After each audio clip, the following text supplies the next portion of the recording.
Bienvenidos al podcast de la Iglesia La Comunidad de Cristo. Aquí podrás escuchar la palabra explicada expositivamente. Si quieres conocer más de esta comunidad bíblica, te invitamos a que nos visites en nuestra página www.ccc-online.org.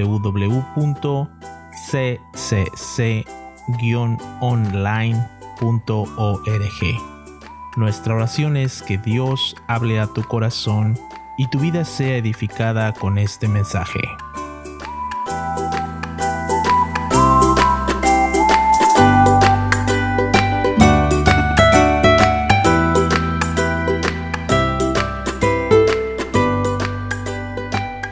Qué bendición poder esta mañana cantar al Señor y sobre todas las cosas estudiar la palabra del Señor, ¿no es cierto? A mí me encanta cuando cantamos, valga la redundancia, canciones que tienen que ver con nuestro Señor, que tienen que ver con la adoración a nuestro Señor.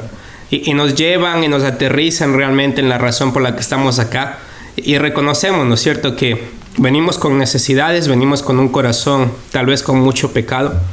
Venimos con un corazón tal vez que está deprimido, tal vez que está ansioso. Venimos con un corazón que tal vez está desconfiando de que realmente el Señor quiere hacer algo conmigo. Y estamos dudando de que si realmente el Señor nos quiere acá o no. Y yo creo que al estudiar hoy día Lucas capítulo 2, mis hermanos, es un texto de los versículos 1 al 7, en los cuales vamos a ver la soberanía del Señor a través del nacimiento de nuestro Señor Jesucristo. Vamos a ver la soberanía de nuestro Señor a través del nacimiento de nuestro Señor Jesucristo.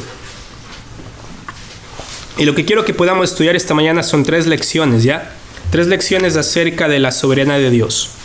3 lecciones acerca de el control que Dios tiene en el mundo para que sus planes se lleven a cabo, a pesar de tantas circunstancias externas o internas que nosotros como lectores podríamos verlas y decir, ¿cómo va a suceder? ¿Cómo va a pasar?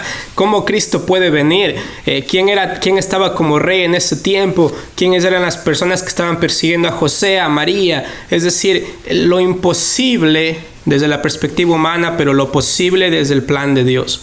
Y yo quiero que podamos entender estas 3 lecciones, aprender de ellas, para que podamos realmente descansar, muchas gracias, descansar dentro de la soberanía de Dios. Reconocer que al Señor nunca se le ha pasado nada, que al Señor no le sorprende nada y que podamos descansar confiados en ello, ¿ok? Entonces la primera lección que quiero que podamos entender esta mañana es la lección acerca de la soberanía de Dios sobre los gobernantes del mundo, ¿ok? La soberanía de Dios sobre los gobernantes del mundo. Y lo que quiero hacer es leer esta mañana Lucas capítulo 2, versículos del 1 hasta el 7. Muchas gracias. Lucas capítulo 2, versículos 1 al 7 dice: Aconteció en aquellos días que se promulgó un edicto por parte de Augusto César, que todo el mundo fuese empadronado. Este primer censo se hizo cuando Cirenio, gobernador de Siria, e iban todos para ser empadronados, cada uno a su ciudad. Y José subió de Galilea, de la ciudad de Nazaret, a Judea, a la ciudad de David, que se llama Belén, por cuanto era de la casa y la familia de David, para ser empadronado con María su mujer y desposada con él, la cual estaba encinta. Y aconteció que estando ellos allí, se cumplieron los días de su alumbramiento, y dio a luz a su hijo primogénito, y lo envolvió en pañales, y lo acostó en un pesebre, porque no había lugar para ellos en el mesón. Vamos a orar. Amado Señor Padre, gracias Señor por esta hermosa mañana, Señor.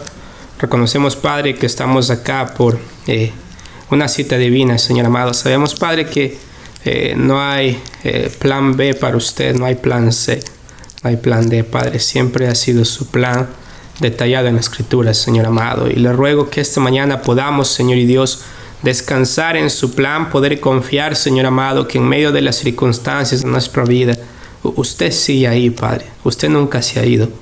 Usted, Padre Celestial, incluso a través de este hermoso relato del nacimiento de nuestro Salvador Jesucristo, usted estuvo al tanto de cada detalle. Por mínimo que parezca, Señor y Dios, usted en su soberanía estuvo en total control de todo. Bendiga este tiempo, Padre. Por favor, Señor, hable a nuestro corazón. Que su Espíritu Santo pueda efectuar la obra que solamente Él sabe hacer en la vida nuestra. Y que, Señor amado, al salir de acá, Señor y Dios, no seamos iguales, Padre. Necesitamos cambiar, Señor y Dios. Necesitamos madurar. Necesitamos crecer más como Cristo Jesús. Y por favor, Padre, que nuestro corazón no desperdicie la oportunidad de madurar esta mañana, Padre. Por favor, Señor Dios. Por favor, Señor amado, le ruego que usted hable a través de su palabra esta mañana. En el nombre de Cristo Jesús. Amén. Entonces, la primera lección que quiero que aprendamos es la lección de la soberanía de Dios sobre los gobernantes del mundo. Cuando entramos a la historia del nacimiento de nuestro Señor Jesucristo, es interesante que Lucas, un doctor historiador, empieza hablando del nacimiento de Cristo, simplemente introduciéndonos en el contexto histórico de quiénes eran los gobernantes en aquel tiempo. Y a veces uno dice, ¿por qué hace esto? ¿Por qué no directamente decir que nació Jesús y ya, ¿no es cierto? Y ir a los 33 años ya cuando comienza su ministerio. Pero es interesante que solamente Lucas y Mateo nos hablan acerca del nacimiento y un poco acerca de la niñez y el desarrollo de Jesucristo. Solamente Lucas y Mateo hacen eso. Y específicamente Lucas también nos habla acerca de lo que dice el versículo 1. Aconteció en aquellos días, ¿ok? Y este aconteció en aquellos días simplemente nos establece en un contexto histórico, real, ¿ok? Verídico. Hay mucha gente que niega que el nacimiento de Cristo se dio. Hay, entre comillas, cristianos que dicen, ¿qué importa si Jesús fue verdad o no? O si en verdad fue una figura histórica, con que confiemos en Él y seamos salvos es todo. Pero es interesante que Lucas nunca nos da esa posibilidad de pensar que la persona de Cristo no vino en un momento histórico, real, histórico dentro de la humanidad, ¿ok? Necesitamos establecer esto dentro de la primera parte de Lucas capítulo 2. Y nos dice que aconteció en aquellos días que se promulgó un edicto de parte de Augusto César, ¿ok? Augusto César era el emperador de Roma. Entonces, dentro del nacimiento de Cristo, tanto Lucas como Mateo van a establecer 3 figuras, y yo voy a establecer 4 figuras, pero dentro del gobierno humano, Lucas y Mateo establecen 3 figuras de gobernantes que están acá presentes en el nacimiento de Cristo Jesús. El primero es Augusto César, el emperador de Roma. Segundo, está en el versículo 2, y este es Cirenio, el gobernador de Siria, ¿ok?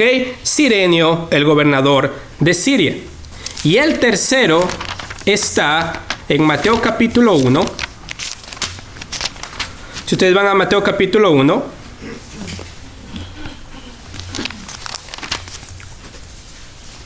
y vamos al Mateo capítulo 2, versículo 1.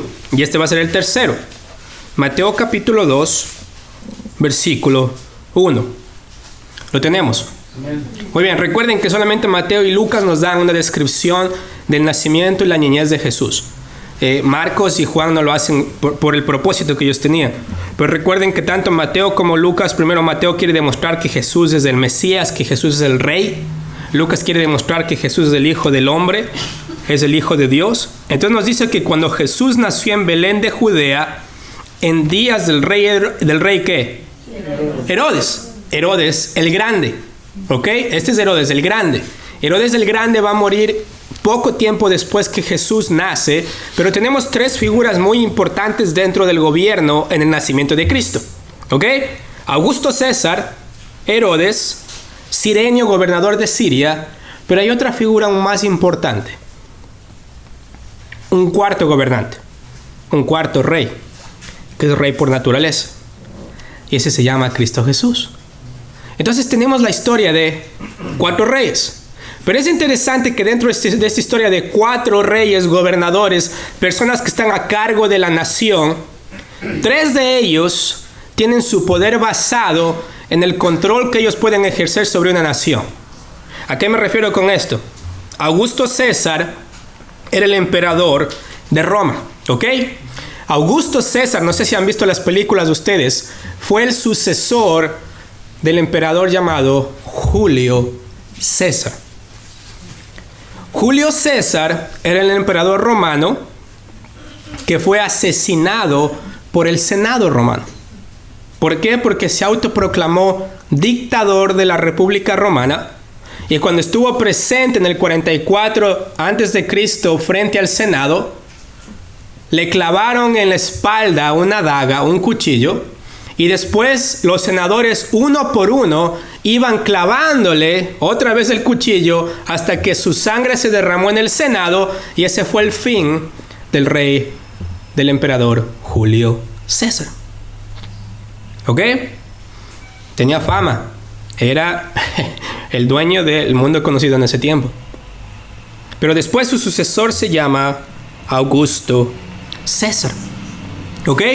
Augusto César era un hombre muy inteligente, un hombre de guerra, un hombre que sabía cómo manejar, ¿ok?, lo militar, lo político. Era un hombre muy capaz.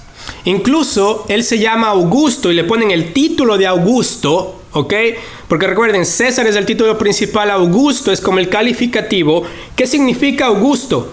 Es una palabra latina que en su equivalente en griego significa alguien digno de reverencia, alguien majestuoso, alguien que es grande. Eso significa Augusto. Entonces, cuando la gente reconoce a Augusto César, ¿reconoce a quién? Al majestuoso, al grande, al todopoderoso, que si ustedes le ven, ustedes reconocen que es el emperador de Roma, por todo el poder que él tiene dentro de la nación. Y es interesante ver que es la primera vez que un emperador romano con Augusto César da un edicto de hacer un censo en todo el imperio, es decir, no solo en Roma, sino en todas las provincias que Roma dominaba. ¿Por qué es importante esto, mis hermanos? Porque vemos que Lucas nos quiere poner en la perspectiva de lo que el mundo valora. Es decir, si yo quiero favorecer a alguien y estoy viviendo en esta época, ¿a quién quiero favorecer?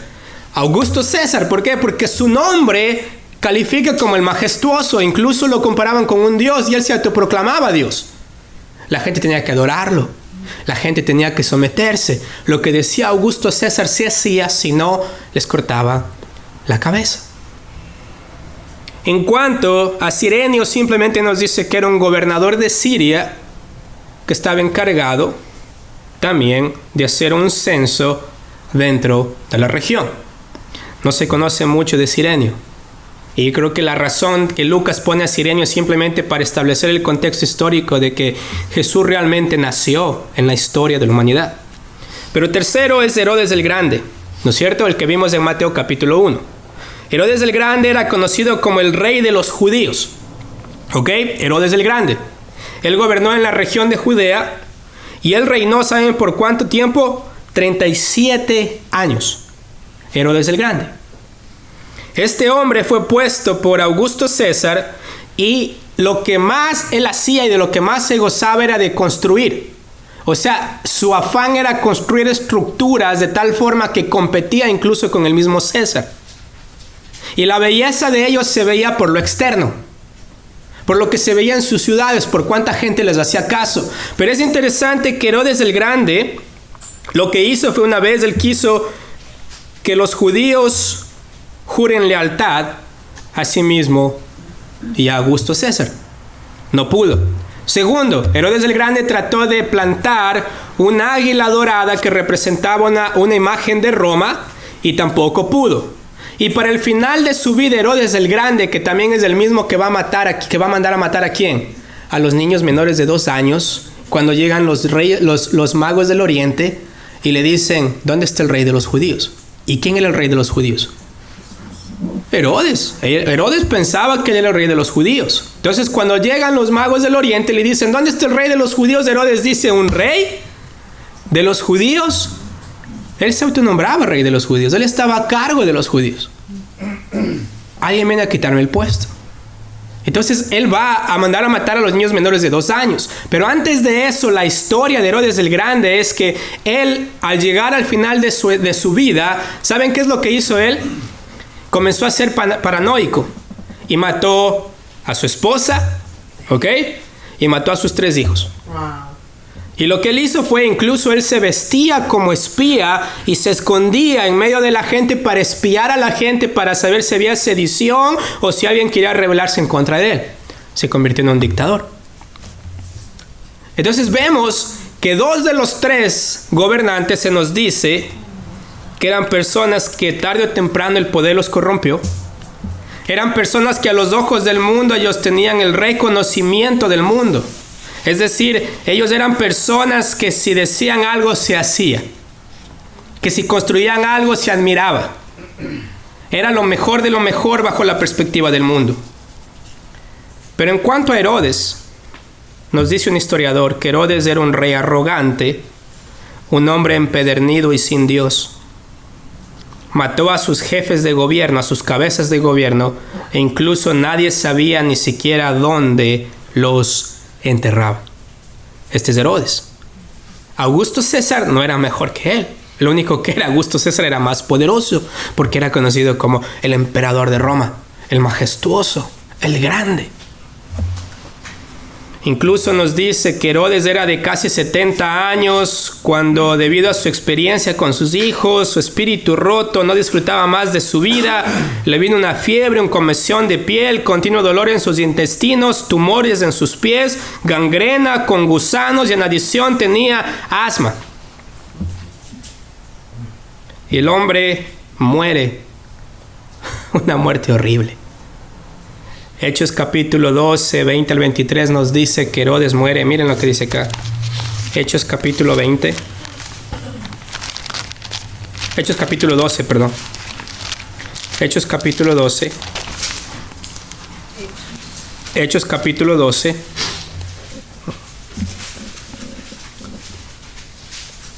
Versículo 20, ¿lo tiene?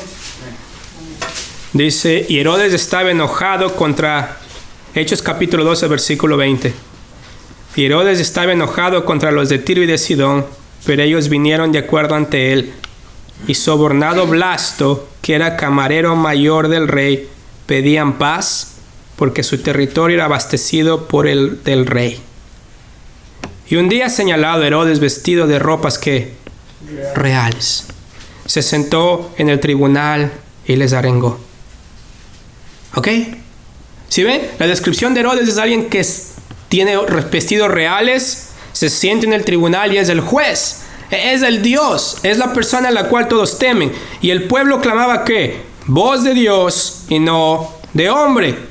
Al momento un ángel del Señor le hirió, por cuanto no dio gloria a Dios, y expiró ¿qué? Comido de gusanos. Así es como termina la gloria del ser humano. Así es como termina la gloria del ser humano. ¿Por qué? Porque el ser humano piensa que gobierna al igual que Augusto César, al igual que Herodes, al igual que Cirenio.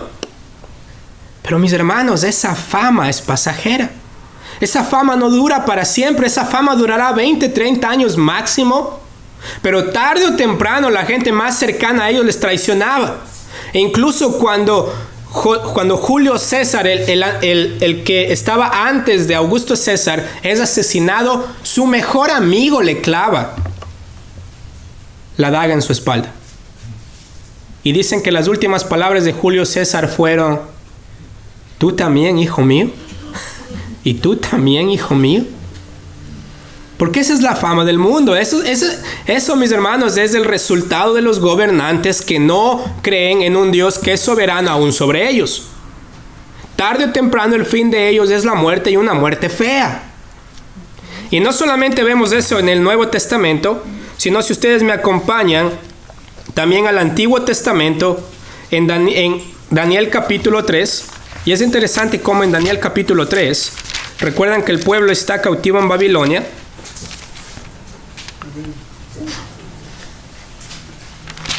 Daniel capítulo 3, y recuerdan que el rey, miren lo que hace acá en Daniel capítulo 3 versículo 1.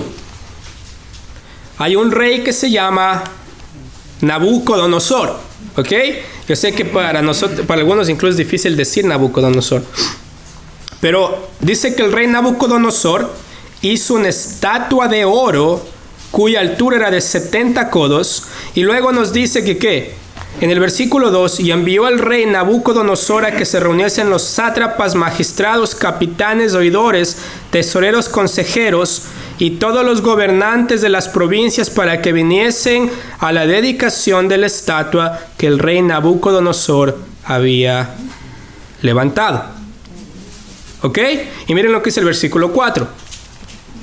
Y el pregonero anunciaba en voz alta: mandase a vosotros, oh pueblos, naciones y lenguas, que al oír el son de la bocina, de la flauta, del tamboril, del arpa, del salterio, de la zampoña y de todo instrumento de música, os postréis y adoréis la estatua de oro que el rey Nabucodonosor ha levantado.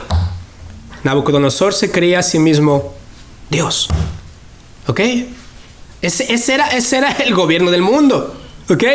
La gente veía y escuchaba la música y decía: hay que arrodillarse frente a la estatua de Nabucodonosor. ¿Ok? Eso era lo que los gobernantes pedían. Eso era lo que el mundo pedía. Hey, no va a ser Dios Israel tu Dios, sino va a ser Nabucodonosor tu Dios. Y te vas a arrodillar cada vez que escuches esa música. Pero ¿qué sucede, mis hermanos? Sadrach, Mesach y Abednego no lo hacen. Los amigos de Daniel dicen: no lo voy a hacer, no me voy a arrodillar. ¿Por qué? Porque ellos saben que sobre Nabucodonosor hay un Dios más soberano, hay un Dios soberano, hay alguien que manda sobre él. Pero ¿qué sucede con Nabucodonosor? Miren lo que dice el versículo 13 de Daniel capítulo 3. Entonces Nabucodonosor dijo con ira y con enojo que trajeren a Sadrach, Mesach y Abednego. Y dice en el versículo 14: habló Nabucodonosor y les dijo: es verdad, Sadrach, Mesach y Abednego, que vosotros no honráis ¿a quién? A mi Dios, ni adoráis la estatua de oro que he levantado. ¿Y cuál es la respuesta? En el versículo 16. ¿Lo tienen? Versículo 16. Sadrach, Mesach y Abednego respondieron al rey Nabucodonosor diciendo: no es necesario que te respondamos sobre este asunto. He aquí nuestro Dios, a quien servimos, puede librarnos del horno de fuego ardiente, y de tu mano, oh rey, nos librará. ¿Ok? y les mete al horno de fuego. Y dice que le prendan 10 veces más al horno. Y la gente que les bota al horno mueren debido al resplandor del horno que estaba tan caliente, al fuego que se le dio. ¿Y qué sucede? Los muchachos no se queman. Y Nabucodonosor ve a un cuarto, uno que parecía como un hijo de Dios, como un ángel, dicen algunas traducciones, que guardó la vida de ellos. Y luego Nabucodonosor termina reconociendo. Y es interesante porque Nabucodonosor termina reconociendo que el Dios de ellos es el Dios verdadero. Ahora no significa que él se convirtió. Simplemente a la luz de una experiencia, él reconoce que alguien es más poderoso que él. Y mis hermanos, Sadrach, Mesach, Abednego, Daniel y también José en Génesis 49 reconocen que el Señor tiene soberanía sobre los gobernantes del mundo. Y eso también sucede con José y María. Porque si ustedes recuerdan, José y María están en Nazaret, están en Galilea. ¿Ok? Y cuando se levanta el edicto, Augusto César, el que es soberano sobre todo en Roma, dice que todos necesitan regresar a su lugar de nacimiento, al lugar de la tierra de sus padres, porque van a ser empadronados. Entonces, mis hermanos, alguien que entiende la soberanía de Dios sobre los gobernantes es alguien que entiende la voluntad de Dios cuando uno tiene que decir sí y cuando uno tiene que decir no. Y con los amigos de Daniel, cuando les tocó arrodillarse frente a la estatua de un Dios falso, ellos dijeron: no lo vamos a hacer.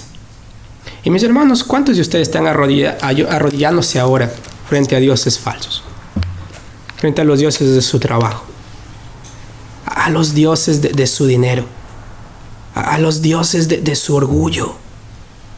¿Cuántos de ustedes están arrodillados día tras día y se levantan y la primera cosa que hacen es: voy a arrodillarme en mi corazón, no ante Dios, sino ante las cosas que me gustan en este mundo, ante los gobernantes en mi vida que realmente me dan algo que yo puedo tantear, que yo puedo tener, que yo puedo decir, oh, así es como luce la prosperidad, así es como luce la fama? Y nos olvidamos, mis hermanos, que esta fama del mundo tiene un final feo, tiene un final de muerte. Y tarde o temprano la salud se va a acabar, tarde o temprano el cerebro va a dejar de funcionar, tarde o temprano no vamos a poder movernos y vamos a decir: ¿por qué desperdicié mi vida? Sin entender que el Señor es el soberano sobre mis circunstancias y no el mundo mismo. Y no yo. Y mis hermanos, es hermoso ver cómo dentro de la historia del nacimiento de Jesús, vemos que en medio de un gobierno inestable, lleno de dictadores, lleno de personas que no creían en su propia sombra, es decir, veían a su sombra y le lanzaban una piedra, porque tenían miedo de que les quiten el poder que ellos tenían. Pero reconocemos dentro de lo que Dios está haciendo, que Él es soberano sobre los gobernantes del mundo, mis hermanos. Él es soberano sobre todo. Amén. Él es soberano aún sobre esos dioses que nosotros levantamos en nuestro corazón. Llámese Dios dinero, llámese Dios orgullo, llámese Dios trabajo, llámese Dios ira, llámese Dios celos, amargura, llámese lo que se llame. El Señor es soberano, mis hermanos, sobre ellos. Y necesitamos entender eso, necesitamos descansar que el Señor es soberano. Y es una lección muy grande sobre el nacimiento de Jesús, porque miren lo que dice el versículo 3 de Lucas capítulo 2. Y dice en el versículo 3 que iban todos para ser empadronados, cada uno a su ciudad, ¿no es cierto? Entonces ahora lo que va a pasar es que dentro de la historia general, dentro de la soberanía de Dios sobre los gobernantes, el Señor nos va ahora a introducir algo más específico. Y esta es la segunda lección, ¿no es cierto? Que el Señor, mis hermanos, ejercita su soberanía para cumplir sus promesas. ¿Ok? Ejercita su soberanía para cumplir sus promesas. ¿Por qué? Porque si vemos, nos dice que dentro del censo que hace Augusto César, estaba también viviendo en ese tiempo y María estaba embarazada de Jesús. Y lo que dice en el versículo 3 es que José sube de Galilea a la ciudad de la ciudad de Nazaret a Judea, a la ciudad de David, que se llama Belén, por cuanto era de casa y familia ¿de quién? David. De David. Entonces es interesante que el Señor utiliza un edicto hecho por un rey pagano para llevar a José y a María y a Jesús a la ciudad ¿de quién? De David. ¿Para que qué? Para que se cumpla lo que el Señor había dicho en Miqueas capítulo 5. ¿Lo tenemos? Miqueas capítulo 5. Porque, mis hermanos, es hermoso ver cuando entendemos la soberanía de Dios aún en medio de las cosas más diminutas para nosotros, que muchas veces parecen coincidencia. Pero miren lo que dice acá en Miqueas capítulo 5, versículo 2. Y mis hermanos, dentro de la historia, para los historiadores esto era simplemente un censo.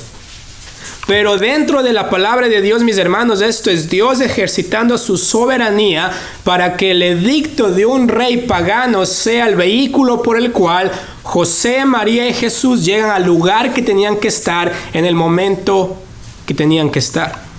Miren lo que dice Miqueas capítulo 5, versículo 2. Lo tenemos. Yo sé que Miqueas está difícil de encontrar, ¿ok? Jonás, Miqueas, Nahum, Habacuc. ¿Lo tienen? Pero tú, Belén Efrata, pequeña para estar entre las familias de Judá. Diminuta, pequeña, una ciudad sin importancia, ¿ok? No Jerusalén, es interesante esta parte, no Babilonia, no Asiria, no estas ciudades las cuales tienen predominancia o prominencia dentro de la nación, dentro del mundo. No es Roma, sino dice: tú, Belén Efrata, pequeña entre las familias de Judá, de ti me saldrá el que será, ¿qué? Señor gobernante en Israel. Y comienza a hablar del cuarto rey, este gobernante, este rey que dice acá: y sus salidas son desde el principio, desde los días de la eternidad. Es eterno, es Dios, es tu Señor Israel, es Jesús, es el Mesías. Entonces es hermoso ver, mis hermanos, cómo dentro de la historia de un censo vemos que Dios ejercita su soberanía para cumplir la promesa de que el Señor Jesús iba a nacer en la ciudad de David. Y mis hermanos, no es coincidencia, porque miren, José y María son descendientes, son judíos, ¿ok? Y José específicamente, juntamente con María, tenían propiedades en Belén que eran de sus padres. Es decir, dentro del censo, ¿qué sucede acá? Iban a venir los de Roma o los oficiales de Roma e iban a poner impuesto en las propiedades que ellos tenían. Entonces ellos debían regresar a Belén, a las propiedades de ellos, a las propiedades de sus padres, para que cuando vengan las personas a hablar con ellos puedan decir: este es el tamaño de tu tierra, ok, este es el impuesto que debes pagar a Roma. Y todo se da en este contexto de impuestos, de gobierno, de que tienen que hacer caso al gobierno. Y es interesante que dentro de esto, José, no sé si José tenía en mente esto, pero José regresa a Belén. ¿Y saben qué tan lejos estaba Belén de Nazaret? ¿Saben qué tan lejos estaba? No. 70 millas. ¿Cuántos años? 70 millas. ¿Se imaginan 70 millas desde Nazaret hasta Belén? Pero José es un hombre que no se mueve por el gobierno. José es un hombre que se mueve por convicciones de que María está a punto de dar a luz. Y es interesante esta parte de cuánto José sabía, Miqueas capítulo 5. Pero es interesante que él dice: hey, María, te vienes conmigo. Pero José, estoy embarazada de casi 9 meses. ¿Ok? Casi 9 meses. Mejor me quedo. No hay esa conversación acá.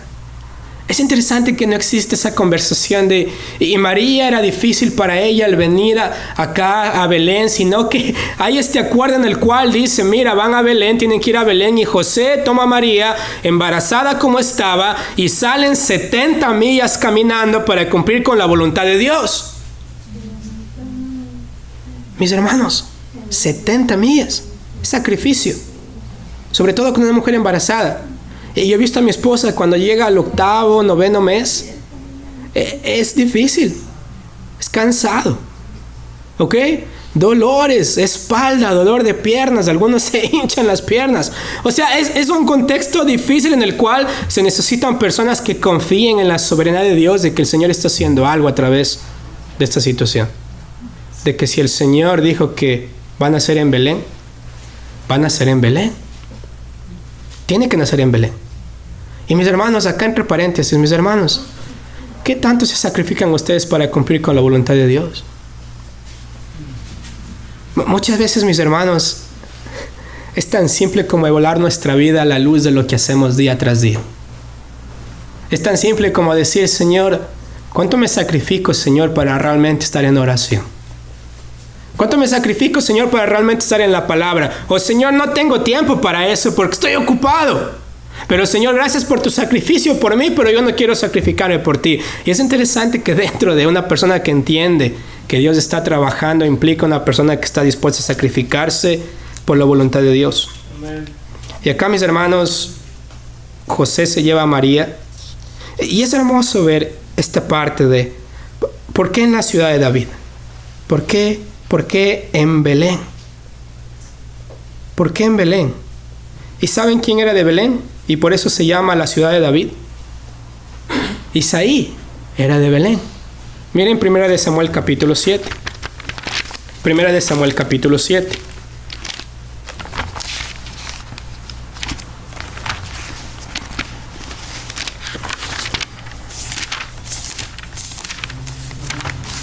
¿Lo tienen?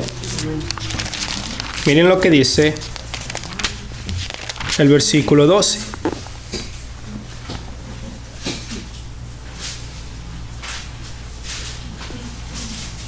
Perdón, 17. Primera de Samuel 17.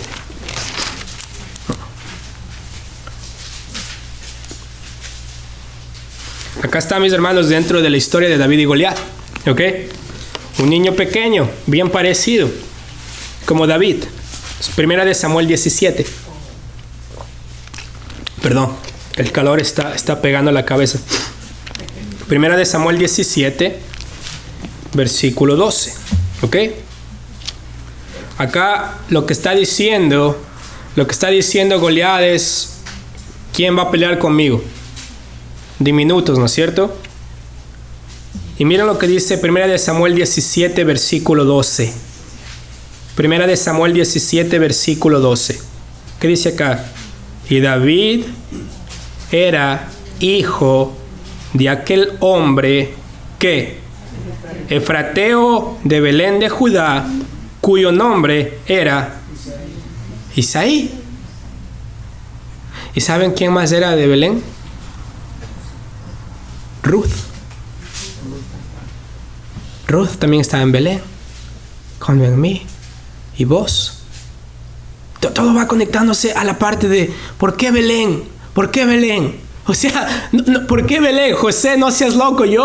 Si mi esposa está a punto de dar a luz, yo lo que manejo es al frente del hospital y me quedo ahí hasta que me diga estoy lista. Pero es interesante esta parte de confiar en la voluntad de Dios, en esta parte en la cual José sale con su esposa en un viaje de 70 millas, porque al ser descendiente de David, él tenía que estar ahí, tenía que estar en Belén, para que nazca Jesús en Belén. Y miren lo que dice Génesis capítulo 49.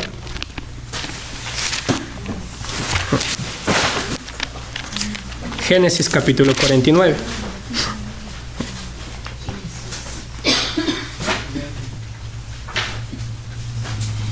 ¿Lo tienen? Porque acá nos va a decir en el versículo 9 de qué tribu va a venir el Señor Jesús. Porque es interesante esta parte. O sea, uno dice, wow, el Nuevo Testamento es algo nuevo. No, es el cumplimiento del Antiguo. ¿Ok? Tiene revelación nueva, sí, en cuanto a la iglesia, en cuanto a lo porvenir, pero en parte los evangelios son el cumplimiento del Antiguo Testamento. Y miren lo que dice Génesis capítulo 49, versículo 9. ¿Lo tienen? Cachorro de león, Judá, de la presa subiste, hijo mío, se encorvó, se echó como león, así como león viejo, ¿quién lo despertará? No será quitado el cetro de Judá, ni es legislador de entre sus pies, hasta que venga Silo, y a él se congregarán los pueblos. ¿Qué significa acá? Acá simplemente dice que el reinado vendrá de la tribu de ¿qué? De Judá.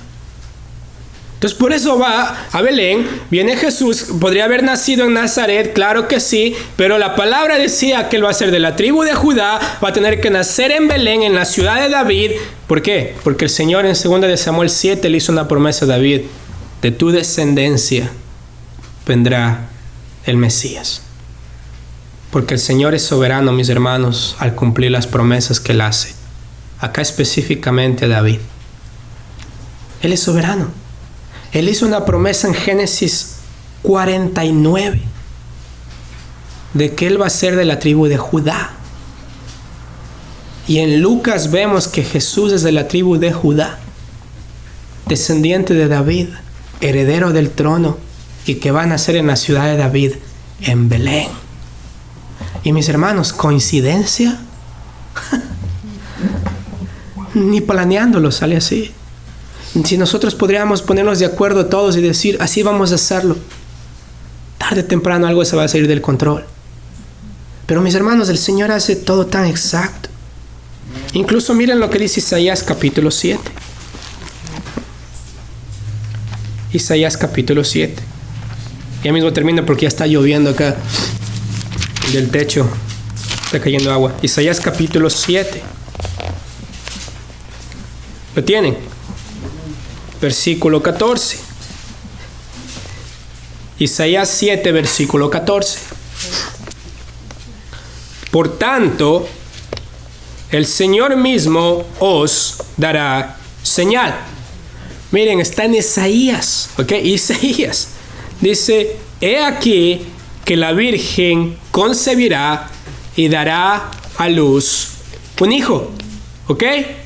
He aquí que la Virgen concebirá, dará a luz un hijo y llamará su nombre Emmanuel, que traducido significa ¿qué? Dios con nosotros. Es Cristo. Entonces vemos que incluso en Isaías, y si vamos a Isaías capítulo 9, versículo 7, ¿lo tienen? Miren lo que dice acá. Acá está hablando del nacimiento y el reinado del Mesías, o sea, de Cristo Jesús. Miren lo que dice el versículo 7. Lo dilatado de su imperio y la paz no tendrán límite sobre el trono de ¿quién? De David, y sobre su reino, disponiéndolo y confirmándolo en juicio y en justicia desde ahora y para siempre. El celo de Jehová de los ejércitos hará esto. Entonces, ¿por qué en Belén? ¿Por qué tomarse ese viaje a Belén? Mis hermanos, estaba profetizado en la escritura que ellos tenían que ir a Belén, porque Él es el hijo de David, porque Él es la persona a la cual profetizó Isaías, la cual se abre en Génesis 49, la cual está en todos los profetas, e incluso en el Nuevo Testamento, mis hermanos, si vamos a Hechos capítulo 2, un elemento muy importante de la predicación de los apóstoles hacia los judíos. Hechos capítulo 2, versículo 29. Porque Pedro se levanta acá, ¿no es cierto?, en su primer sermón, y la gente está esperando, y la gente dice, ¿qué pasó acá? Vino algo, el Espíritu Santo, para la gente no entendía porque la gente estaba hablando en diferentes idiomas. Y Hechos capítulo 2, versículo 29 dice, varones hermanos, se os puede decir libremente del patriarca David, que murió y fue sepultado, y su sepulcro está con nosotros hasta el día de hoy. Pero siendo profeta y sabiendo que con juramento Dios le había jurado que de su descendencia en cuanto a la carne levantaría ¿quién? Al Cristo, para que se sentase en su trono. ¿Ok? Qué hermosa realidad. Y ahora dice de su descendencia en la carne. Y mire lo que dice Mateo capítulo 1. ¿Ok? Mateo capítulo 1. ¿Lo tienen?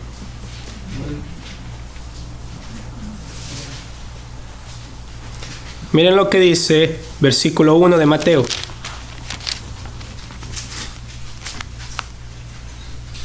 Libro de la genealogía de Jesucristo, ¿hijo de quién? Hijo de David, hijo de Abraham. Miren ahora lo que dice el versículo 15. Eliud engendró a Eleazar, Eleazar a Matán, Matán engendró a Jacob, y Jacob engendró a José, marido de María, de la cual nació Jesús, llamado el Cristo. Háblame acerca de soberanía. Dice que son, versículo 17, desde Abraham hasta David son 14 generaciones. Desde David hasta la deportación a Babilonia son 14 generaciones. Y desde la deportación a Babilonia hasta Cristo son 14 generaciones. 14 multiplicado por 3. Esas son las generaciones, y esto es hermoso ver que dentro de esto el Señor salvaguardó en su soberanía cada generación para que llegue y ¿qué? Y nazca Cristo Jesús.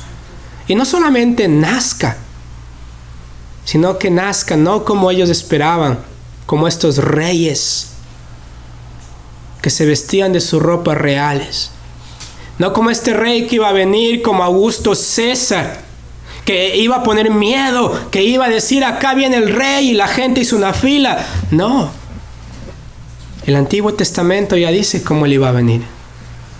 Nos dice que van a ser en Belén, una ciudad pequeña, una ciudad diminuta, una ciudad humilde, una ciudad donde Augusto César ni siquiera creo que sabía dónde estaba Belén. Herodes le leen y él dice, bueno, cuando a los magos del oriente les dice, cuando lo vean, me avisan para yo también ir a adorarlo. Él lo quería matar. Pero mis hermanos, no era atractivo al mundo. ¿Ok? No era atractivo a lo que la gente valoraba en ese tiempo. ¿Ok? Pero simplemente dentro de la soberanía de Dios, el Señor, mis hermanos, cumple la promesa a David de traer a Jesús de su descendencia. Y mis hermanos, necesitamos confiar y descansar en la soberanía de Dios en nuestras vidas. Sabiendo, mis hermanos, que en el evento más importante de la humanidad, en el evento más importante para nuestras vidas, la venida de Cristo Jesús, el Señor tuvo control absolutamente sobre todo, para que su palabra se cumpla tal y como Él lo había establecido. Entonces, mis hermanos, nosotros ahora no podemos pensar que el Señor ha dejado de ser soberano y que su palabra no se va a cumplir tal como Él ha dicho.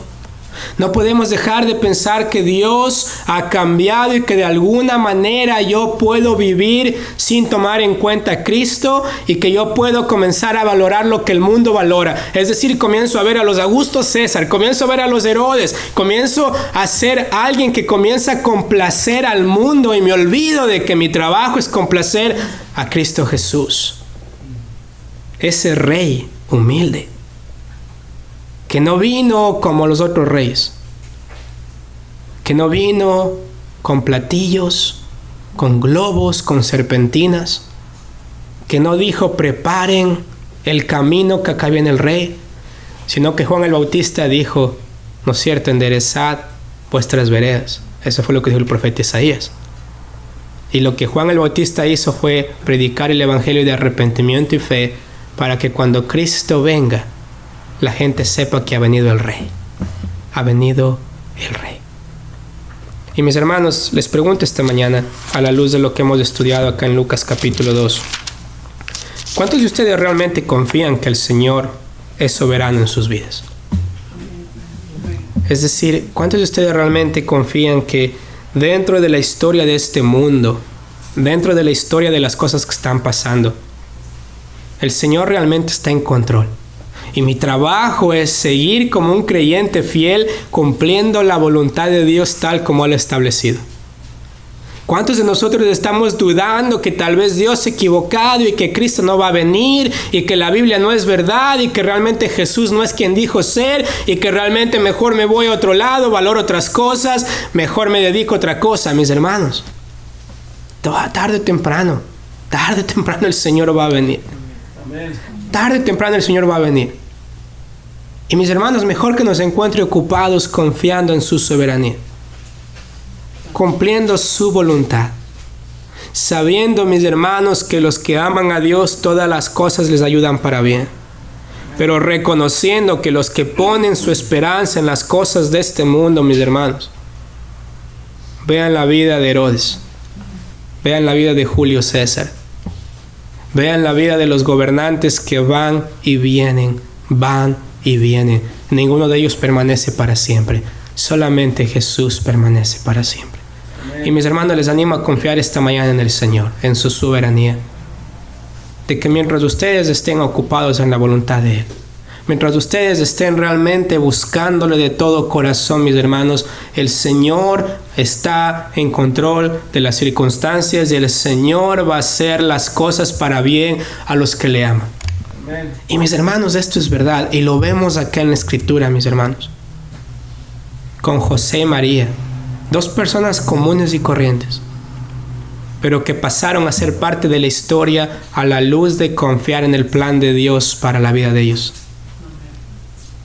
Un hombre sacando a su mujer embarazada, casi dando a luz, pero que luego vamos a ver la siguiente semana que cuando nace ese bebé, mis hermanos, uno de los momentos más hermosos de la historia de la humanidad, el nacimiento de nuestro Señor Jesucristo. Vamos a orar. Amado Señor Padre, le ruego, Señor, que podamos confiar en usted, Señor, en medio de todo, reconociendo, Padre, que ya que usted soberanamente, Señor y Dios, trajo a nuestro Señor y Salvador Jesucristo al mundo, en medio de tanta confusión, en medio de tantos gobiernos malos, Señor y Dios, pero usted tiene en mente traer al justo, al Rey que está sobre todo, a nuestro Señor y Salvador Jesucristo. Y le ruego, Padre, que podamos, Señor y mi amado, descansar en esas verdades, Padre. Sabemos, Padre, que nuestro corazón le necesita mucho esta mañana, Señor y Dios. Y rogamos, Padre, que al salir de acá podamos, Señor y Dios, preguntarnos cuál es su voluntad para nuestras vidas del día de hoy, Señor. ¿Qué es lo que usted quiere que hagamos, Padre bendito? ¿Qué es lo que usted quiere que pensemos, que digamos, que actuemos? Padre, basta ya de confiar en nuestros propios ídolos, de confiar en lo que el mundo me dice que es valoroso, en lo que el mundo me dice que tiene algún valor en sí mismo, sabiendo que lo que el mundo tiene se acaba, se va, Señor y Dios, disminuye, cambia. Por eso, Señor amado, permítanos confiar en usted, Padre Celestial. Por favor, Señor amado.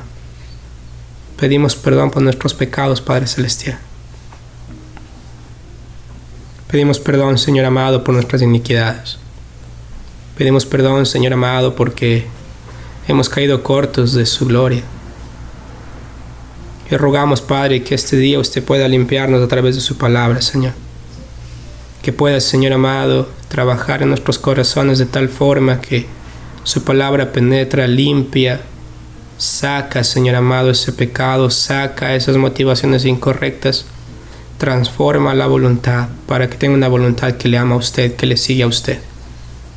Padre, por favor, Señor y Dios, le rogamos, Padre, que de acá no nos deje ir sin usted.